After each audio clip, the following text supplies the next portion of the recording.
You're listening to the summary of the interview. For a link to the full-length episode, please check the description below. Welcome to another episode of Investing in Regenerative Agriculture, Investing as if the planet mattered, a podcast show where I talk to the pioneers in the regenerative food and agriculture space to learn more on how to put our money to work to regenerate soil, people, local communities and ecosystems while making an appropriate and fair return.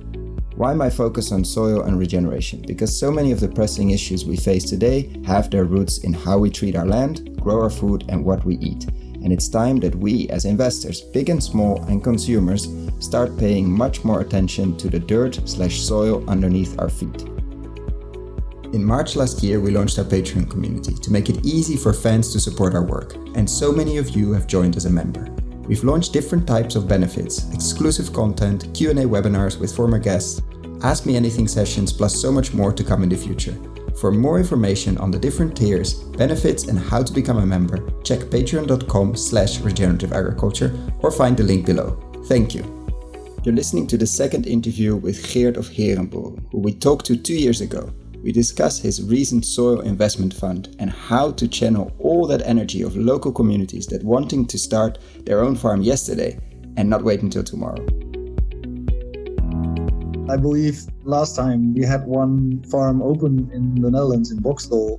At the moment we're working on over 20 projects all over the country, from Rotterdam, Haarlem, Utrecht, Veer, all over the country, from south to north, from east to west.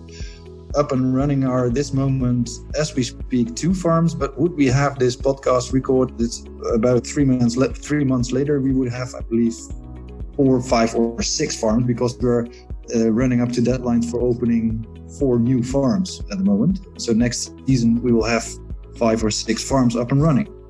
So that's just for the concept of the Herenboeren farm. But in addition, we have been working on our soil fund. The idea is that investors can buy in and the fund will buy land, which will keep it for eternity in the fund. And yes, we have finished the construction. We have already managed to buy land in Weert, the city of Weert, in the province of Limburg, where we can offer a 2.4% return on investment to the investor. And so this farm is also going to be open this year. What we see right now is that we have a person in France who wants to bring Herenboeren to France. So that's, I think, a very serious one. Sweden is one, and German. But we'll keep it off as long as possible so we can concentrate on improving our concept and doing things in the Netherlands at the moment. Just to give a very brief, I will definitely link the earlier interview obviously below, where we discussed the concept in great detail, but it's a group of families, about 150 to 200, that buys a farm and hires a farmer to operate it. So it's not the families that have to do the farming, it's really a farmer that has then a stable income and is producing as regeneratively as possible. I think it's about 60-70% of the daily needs of those families when the farm is fully operating. When we met the first time, but also when we recorded the podcast, is how you tap into and utilize in a good way and facilitate local energy. So this is, all the farms are only started when there is a strong local community that does most of the earlier work and does most of the fundraising and the structure, etc. And you assist in that. It's not that you open the farms. Not true. How has that been going when you have a lot of them starting basically the next weeks, the next months until the end of the year, and probably a lot of them in progress as well? How you're managing all these super energetic local communities that probably want to start yesterday? So that's most of the energy is going to facilitate groups of people who want to do this. So what we did, we standardized a process, which is never the process because it always differs from place to place, but it helps us to have a storyline to guide these people towards their farm. And at the moment we have standardized it, we were able to manage expectations. Everyone wants to start his farm tomorrow, but you have to have the soil. But more important, you have to have at least 135 up till 150 households to join before you can start. And what we have right now is a team of 9 people working almost on a daily basis just on supporting these groups of people. And for these people who are locally working on their own Herenboeren farm, they of course are occupied during the day. So what our team does is spending a lot of times with these people in the evenings and in the weekends. So the effort we have to put is enormous. But on the other hand, what you see right now is that communities are finding each other. So we put a lot of effort up front, and right now there is a kind of spin-off that communities are helping each other. They are visiting each other. How far are you? What are your experiences?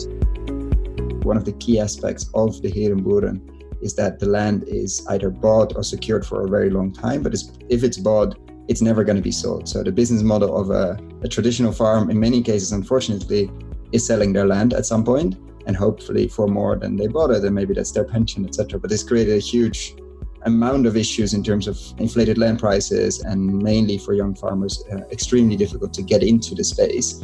You are going into a completely different direction, but at the same time, you still need land, obviously, a long-term land, because you're building the soil to operate Herenboeren farms on. So can you explain a bit about the rationale behind the soil fund and how it's actually coming to life now? Sure. Okay. Let me remark this to begin with. There is a difference between ownership of land and access to land. And we are really thinking from the access strategy. How can we access land, and how can we improve that land for, in a way, the 7th generation after us still can work on the land and have food from the land. And we started first with our own initiative, but in the end, we found a partner in the Netherlands who sits already 40 years. It is a foundation called Veer, and we have been inviting wealthy families, family funds, etc., to invest in the fund. And yes, we have made our first deal. So there is a family investing in the fund. We have bought the land from farm in Geert, province of Limburg, and the first 12 hectares have been bought. A little farmhouse is still on there. It's also bought, and so the community in Veer is hiring the land from this foundation. And we also have a role as Herenboeren Netherlands to keep the continuity of the farming. So we have made this triangle agreement that we can work together at that with it. So the investor does receive between 1.5% and 2.4% interest. Would it be accessible for the local communities as well, as they are obviously investing, I think it was 2,000 euros per household to set up the farm, but not to buy it? What's the minimum? Would they be also invited to not only help fund the setup of the farm, but also actually to buy the land of their farm? Yeah, that's exactly the topic we're working on right now. So this is the next thing to develop. We really want to invite them to invest, and not only the members of the farm, but also the people around the farm, not necessarily being a member of the farm. So we want to work on this dialogue between neighbors and farmers. Like, okay, when I own the land, we can negotiate on.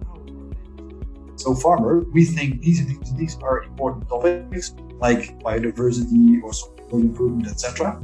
So the concept we're working on is that the households can invest in it's not the pure ownership of soil, it's the rights resting on the soil. The ownership is still in the fund, but they have the rights to set up, to choose the farmer, to choose the concept, etc., etc. So it's not necessarily just the members of the farm. Hence we're working, and of course we want to have much as Herenboeren farms on community-owned land.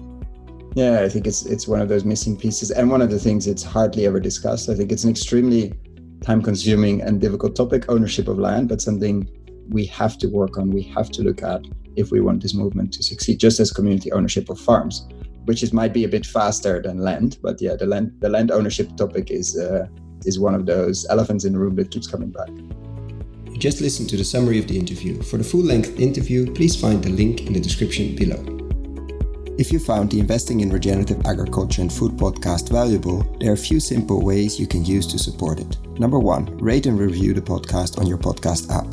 That's the best way for other listeners to find the podcast, and it only takes a few seconds. Number 2, share this podcast on social media or email it to your friends and colleagues. Number 3, If this podcast has been of value to you, and if you have the means, please join my Patreon community to help grow this platform and allow me to take it further. You can find all the details on patreon.com/regenerativeagriculture or in the description below. Thank you so much and see you at the next podcast.